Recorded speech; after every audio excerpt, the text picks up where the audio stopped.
they're going to want to know, have you done this before? Right? Have you already been here? How many times have you done this? And don't get offended when an investor asks you these questions. These are normal, and you need to understand that they're the ones lending you the capital, and really making sure that they're safe, their money is safe, is paramount to them. So when you're new, you might not have the experience yet, and you want to rely on showing the numbers. You want to rely on the logic of the transaction, the logic of the deal, which will allow that to speak for itself, the safety of the deal.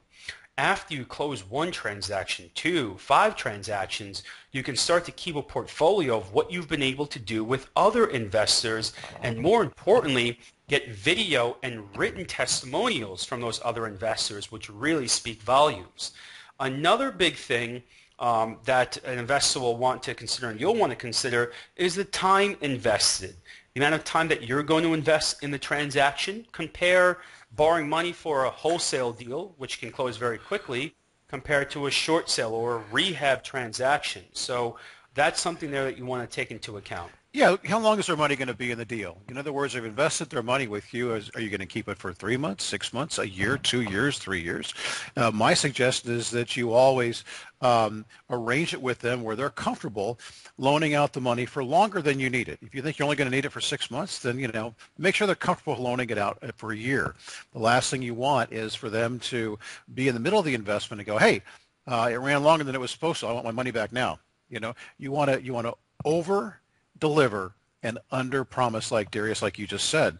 There's other things that you need to consider, and it's all in the spirit of being in full disclosure to your private investor. For instance, they're going to want to know how much money you need. They're going to want to know what their security is. They're going to want to know how long you need it for. And they're going to want to know if they're going to get payments along the way, et cetera, et cetera.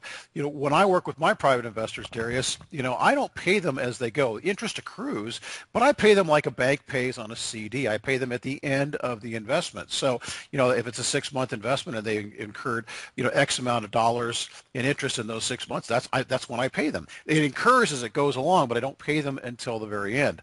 Folks, you got to do what you want to do and what's right for your investor. But I will tell you this up front: listen to your investor's needs. Because if you will listen to what they need and you can give them what they need, then you'll get what you need. But you got to listen and don't make any, yeah. Sorry, I get so excited here. I actually had an investor who did not want to invest out of state. And I said, okay, that's fine. And then they came to me a little bit later and they said, do you have any investments that have cash flow? And I thought, well, this is interesting. And I had an investment that had cash flow out of state. And so I told them, I said, well, I've got one that's got cash flow, but it's out of state. And they said, okay, we'll go for it. See, so you had to listen to what they wanted in order to give them what they wanted. And of course, they've invested in some phenomenal deals with me, which is awesome. And then the big thing I think, too, when you consider working with private capital is the security. How is their money secured? I would never use the word secure. I would always use the word secured with a D, because their money is secured by a lien against the property, just like a lender's is. It's like a note and deed of trust. It's secured with a lien against the property.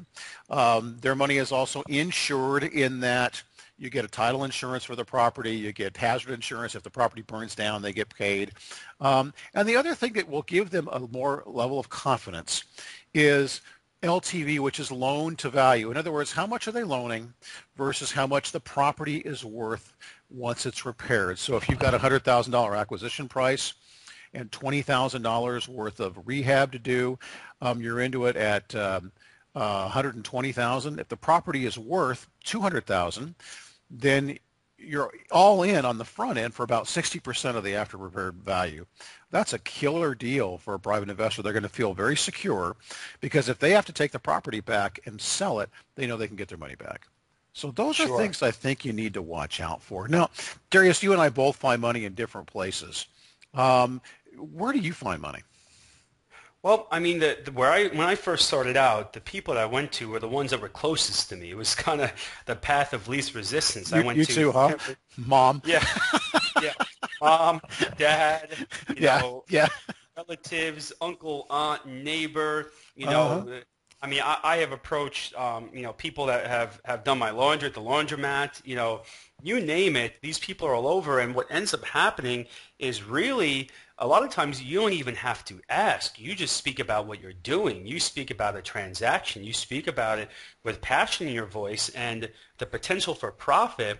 And usually you'll find people that say, well, can I get involved in something like that? And, at that point, it's really just a matter of are they qualified and you explaining situations to them. So that's a big area. Another thing, too, for me has been networking events, going to, I'm based out of New York City, so this is kind of the epicenter of networking events. There's one happening probably every 15 minutes. There's a new one popping up.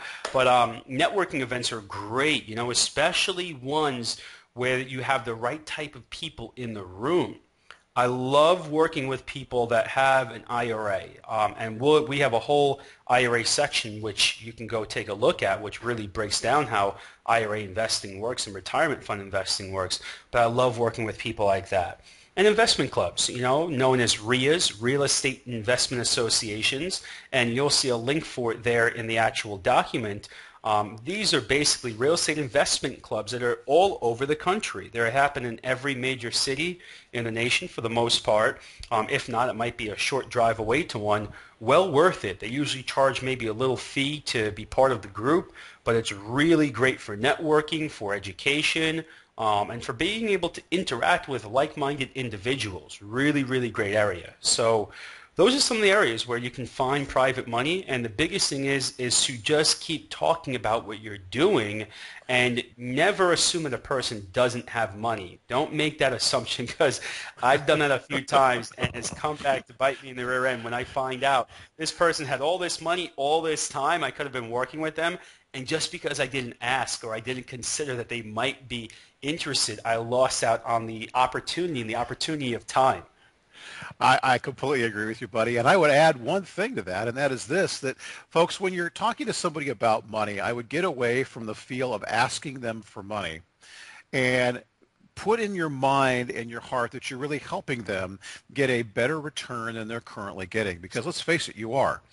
Darius mentioned earlier, 2 to 4 points of what they're normally getting in the rest of their above what they're normally getting in the rest of their portfolio, more than what the bank is paying them, more than they might be getting in the stock market or CD or whatever. Okay, so you're offering them a higher return than they can get. That's why even today, a lot of my best personal investor or private investors are personal friends, because they know that if they invest with me, they're going to get a higher return than they would in the open market, and that makes it really, really enticing for them. So again, when you're building your real estate career, one of the things you need to focus on is getting capital. I think that the easiest and best way to get capital is to focus on private money, because you're helping folks get a better return than what they're getting in the marketplace. And of course, you're helping yourself by getting a low cost of funds that in many cases you can keep for a longer period of time. So hopefully you learned a little bit about private money today and how to raise capital in real estate.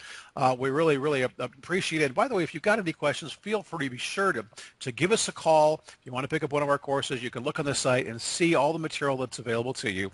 We're here to help you in any way that we possibly can, and we wish you the absolute best on going out and working with raising capital in real estate. You guys have a great day. And Darius, thanks a lot for being here, buddy. Thank you, Bob. And I want everyone to understand, too, just go ahead on the right side of your screen. You can just put your information in there, get our free market report, and something that we created called REAP, which is Real Estate Action Plan. It breaks down in detail how to actually put together a comprehensive action plan in 30 days flat. We actually send you an email a day. It's a very simple format. Plus, we've got a pretty interesting video the moment you opt in on the next page that goes into detail about the 4 pillars of success within real estate and what's really happening in the market that most people aren't even talking about. So just enter your information there on the right, and we'll see you on the next page.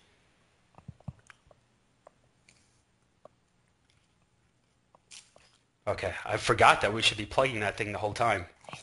That's all right though, because when I'm done, I'll re-record almost like a little commercial that we can insert in the training, and we'll just have like music playing and direct them towards going to that site. Just putting their information in. Awesome. Well, buddy, I only have time for one more right now. Okay, that's fine. I had, yeah. So anyway, well, let's do the note one, which is your forte, and the other ones I can just bang out. Well, I could. I mean, I can come back later. It's just that I've got to go to. I've got to go onto my job site. So I've actually finished up through REOs. Okay. I mean, on the site, and it won't take me that long to actually finish them. It's just as far as recording them, I'm going to have to come back in about 3 or 4 hours and record the rest with you. Okay. So you want to just leave where we're at now, take a break, and then come back? That would be awesome because I've Okay. got about an hour drive. I've got to go to Home Depot. I've got to get a crew situated. I've got to get cash and all that kind of shit, and then I got to get back here. That's fine. So, okay, Because we only have four more, so that's perfect. We're like halfway. Okay. all right, bud. Awesome. So All just right, well, text me later on, and we'll jump back on. that sounds good, and I'll and then let me know. Now, here's the other ones I've got because I actually have more than four more. I've got self-directed IRA. Hmm. I've got landlording. I've got REOs. I've got rehabbing, and I've got short sales. Okay, Yeah, so five more. And you yeah. know what? Maybe what I'll do is instead of having Summer do a whole notebook thing, maybe I'll just have her work on the PowerPoint slides and we can just print those into like a PDF. What do you think is better? I can take the PowerPoint slides and put them into a PDF in a And heartbeat. just add in between each one